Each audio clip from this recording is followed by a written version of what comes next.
2026 সালের এপ্রিলে হতে পারে ত্রয়োদশ জাতীয় সংসদ নির্বাচন। বড় কোনো সংকট তৈরি না হলে জাতীয় নির্বাচন এই সময়ের বাইরে যাবে না বলে সরকারের সূত্রে একটি জাতীয় দৈনিক জানতে পেরেছে। বিষয়টি নিয়ে সরকার থাকা ঘনিষ্ঠজনদের সঙ্গে সরকার প্রধান প্রফেসর ডক্টর মোহাম্মদ ইউনূসও আলোচনা করছেন।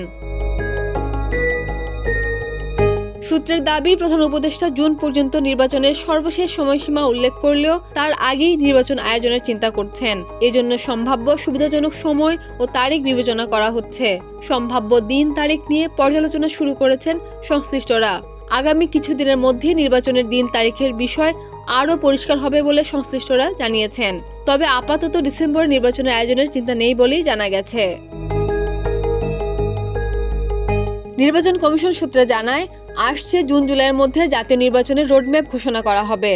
এই সময় রোডম্যাপ ঘোষণা করা হলে আগামী বছরের এপ্রিল থেকে মে মাসে নির্বাচন আয়োজনের পুরো প্রস্তুতি নেওয়া সম্ভব হবে বলে নির্বাচন সংশ্লিষ্টরা জানিয়েছেন।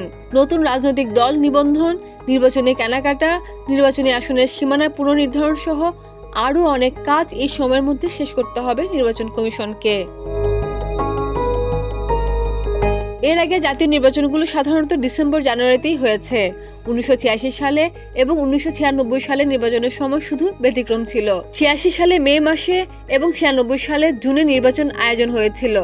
তবে এবার বিএনপি সহ বিভিন্ন রাজনৈতিক দল ডিসেম্বরের মধ্যে নির্বাচন আয়োজনের দাবি জানালেও নানা কারণে নির্বাচনটি এপ্রিলে আয়োজনের সম্ভাবনা দেখা দিয়েছে।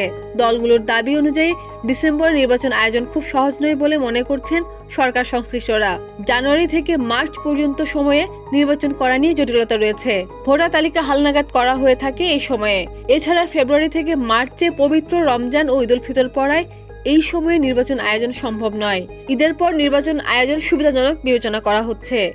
এক্ষেত্রে এপ্রিলে নির্বাচনের তারিখ নির্ধারণ হতে পারে।